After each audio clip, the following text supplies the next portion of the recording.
नमस्कार। डॉक्टर सुरेश मुझे सुने बिना जा रहे हैं, इन्हें क्षमा नहीं किया जा सकता। फिर मिलेंगे सर, 10वीं दानियां।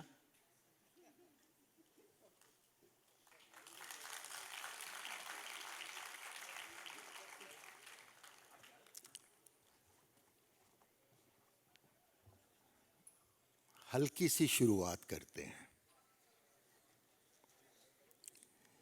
बूढ़ा शिकारी, बूढ़ा फौजी और बूढ़ा पत्रकार बहुत बोलते हैं।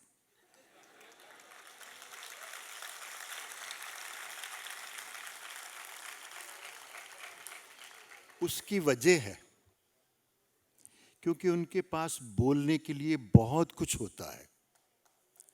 मैं डॉक्टर श्रीधर को घंटों सुन सकता हूं, अनुभव का इतना बड़ा भंडार उनके पास है।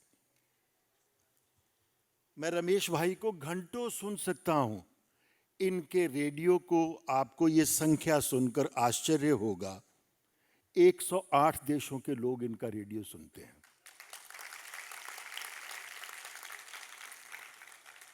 आपको विश्वास नहीं होगा, मैं भी रेडियो की ताकत से जब अनभिज्ञ था, मुझे मालूम नहीं था कि संयोग से जिस माध्यम में मैं आ गया हूं, इसके पास इतनी शक्ति है। मेरे पैरों में भी चक्कर है, घूमता फिरता रहता हूं। हर 6 महीने बाद मुझे कहीं ना कहीं से जैसे ना कुछ खींच लेता है, मैं निकल जाता हूं उधर। लेकिन चलिए, पूरब में सिंगापुर और पश्चिम में स्पेन तक की 2 घटनाएं मैं आज भी नहीं भूलता, जहां पर मेरे नाम से या मेरी आवाज से पहचान लिया गया और मुझे ये सुनने को मिला, अच्छा वो आप हैं। क्यों?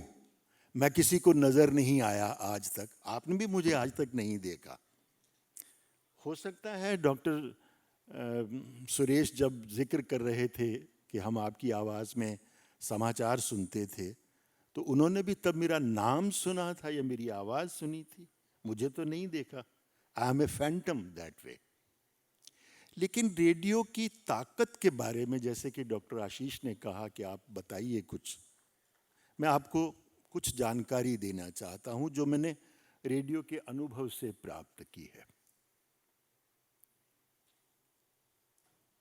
मुझे नहीं पता आप में से कितने लोग नासा गए हैं या यूट्यूब पे ब्रह्मांड का उन्होंने कोई वीडियो या कोई फिल्म या कोई ध्वनि सुनी होगी। मैं नासा के इस एग्जाम्पल के साथ साथ एक और एग्जाम्पल अभी आपको दूंगा, लेकिन अगर आप नासा गए हैं, मैं गया हूं, आपको वहां पर एक वीडियो दिखाया जाता है जिसमें सूर्य से लेकर यम तक, प्लूटो तक सबकी आवाजें सुनाई देती हैं आपको। सूर्य भी अपनी धुरी के गिर्द घूमता है हमारी पृथ्वी की तरह, प्लूटो भी अपनी धुरी पर घूमता है हमारी पृथ्वी की तरह, और उस घूमने की आवाज आती है जो आपको साफ तौर पर सुनाई देती है। आवाज।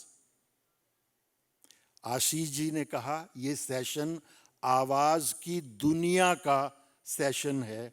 मैं आपको दुनिया आवाज की बताने जा रहा हूं। सूर्य को घूमते हुए सुनना एक अनुभव है, पृथ्वी को घूमते हुए सुनना एक अनुभव है, और रेडियो उस अनुभव का, उस ध्वनि का, उस आवाज का माध्यम है। ये ध्वनि, ये आवाज हमारे जीवन से किस प्रकार जुड़ी हुई है, अगर मैं आपको उसका केवल एक उदाहरण दूं, आपको लगेगा ध्वनि के बिना, आवाज के बिना हमारा जीवन तो शुरू ही नहीं होता। ये आवाज, ये ध्वनि कि आप इस दुनिया में जाइए और बताइए कि मैं इस दुनिया में आ गया हूं। हर बच्चा दुनिया में आने के बाद अपने आने का ऐलान करता है रोकर। मां की कोख से दुनिया में पैदा होने के बाद पहला परिचय दुनिया के साथ अगर बच्चे का होता है तो वो उसके क्रंदन के साथ वो अनाउंस करता है मैं इस दुनिया में आ गया हूं। और क्रंदन एक ध्वनि है, आवाज है अपने आप को घोषित करने की। अगर बच्चा पैदा होने के बाद नहीं रोता, उसके गले से वो ध्वनि नहीं निकलती, तो डॉक्टर भी कहते हैं sorry sir, we couldn't save him. दुनिया में आने का ऐलान हम करते हैं उस ध्वनि के साथ।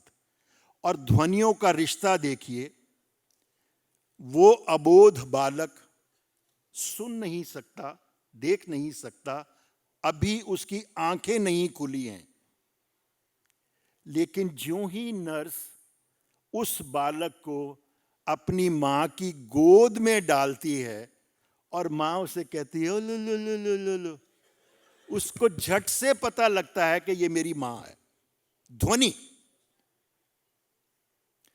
ध्वनि आपके जीवन में कितनी बड़ी भूमिका निभाती है और उस ध्वनि का रेडियो किस प्रकार से उपयोग करता है, उसका एक और उदाहरण मैं आपको देता हूं। 1 मिनट के लिए आप अपनी आंखें बंद कर लीजिए। मैं एक शब्द बोलूंगा जो हम जीवन में सबसे पहले सीखते हैं और उसको सुनते ही उसके बाद मैं पूछूंगा कौन आपको याद आया। 1 मिनट के लिए, 1 सेकंड के लिए अपनी आंखें बंद कर लीजिए और मैं आपके सामने एक शब्द बोल रहा हूं, मां। हाथ खड़ा करके बताइए, यह शब्द सुनते ही किसको अपनी मां की तस्वीर दिखाई नहीं दी? मां बोलते ही मां की तस्वीर आपकी आंखों के आगे आई? अगर मां बोलते ही आपकी मां की तस्वीर आपके आगे आई तो ये आवाज का करिश्मा है, आवाज का जादू है, और रेडियो आवाज का माध्यम है।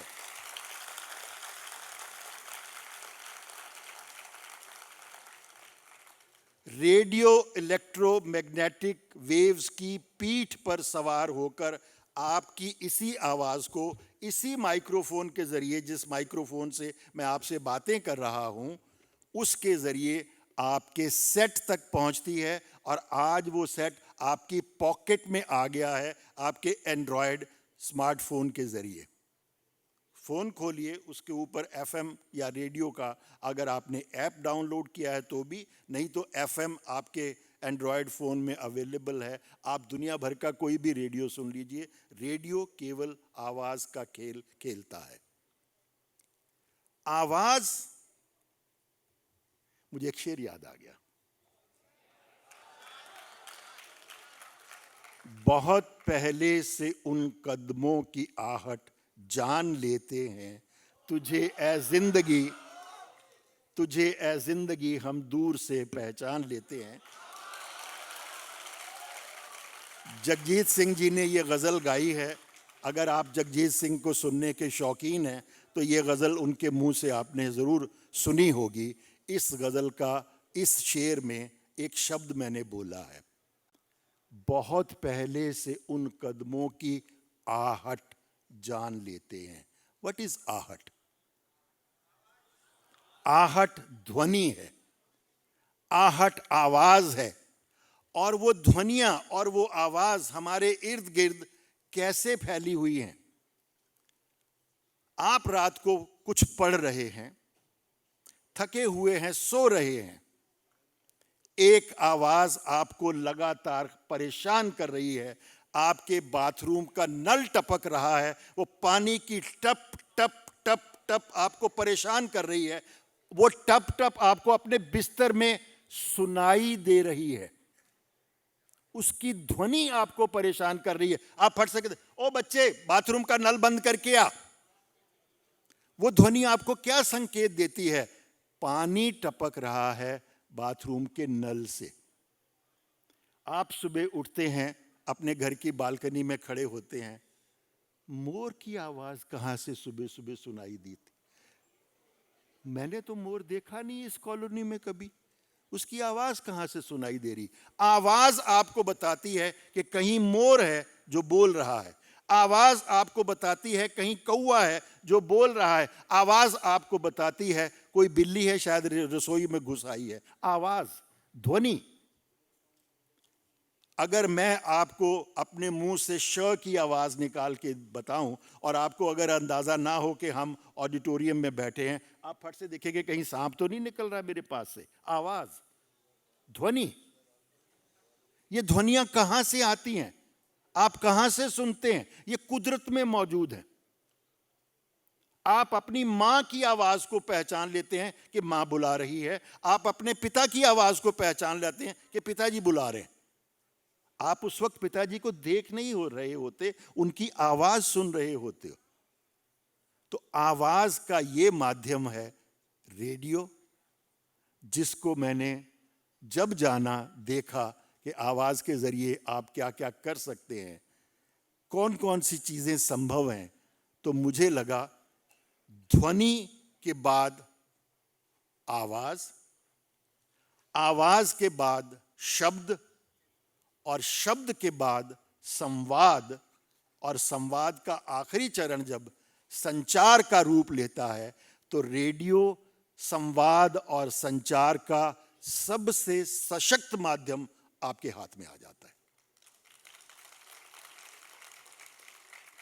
ये रेडियो ही है जिसके जरिए जब हमारे पहले अंतरिक्ष यात्री राकेश शर्मा अंतरिक्ष में गए, नीचे हमारे देश की प्रधानमंत्री उससे बात करती हैं, राकेश मुझे बताओ ऊपर से भारत कैसा दिखता है? Let me Aman correct this sentence. Rakesh मुझे बताओ ऊपर से हिंदुस्तान कैसा दिखता है? राकेश जी ने जवाब दिया, सारे जहां से अच्छा। वो आवाज रेडियो के जरिए आपके कानों तक पहुंची और टीवी ने वो शक्ल आपको दिखाई। यू नो, रेडियो को क्यों मन का मंच कहा जाता है? इसलिए रेडियो जो बोलता है उसे आप कानों से देखते हैं। रेडियो जो बोलता है उसे आप कानों से देखते हैं। That's why it's called theatre of mind. और माइंड की रफ्तार प्रकाश की रफ्तार से भी तेज है। अभी हमारा चंद्रयान कल चंद्रमा की सतह पर उतरेगा, लेकिन अगर आप अभी सोच लें मैं चांद पर हूं तो आप चांद पर पहुंच गए। रेडियो से सुनकर जो आप सोचते हैं और आंखों से देखते हैं, वो आपको मन की रफ्तार से आपकी इस स्क्रीन पर तुरंत दिखा देता है। रेडियो के पास इतनी बड़ी शक्ति है, और अगर इतनी बड़ी शक्ति आपके हाथ में आ जाए तो आप उसका कैसे कैसे सदुपयोग कर सकते हैं ये आप खुद अंदाज़ा लगा सकते हैं।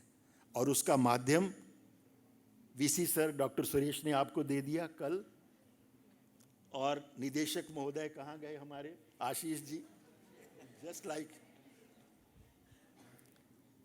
कल से आप इनके दफ्तर में जाना शुरू करिए और उस शस्त्र का प्रयोग करना सीखिए जो आपके पास अब मौजूद है।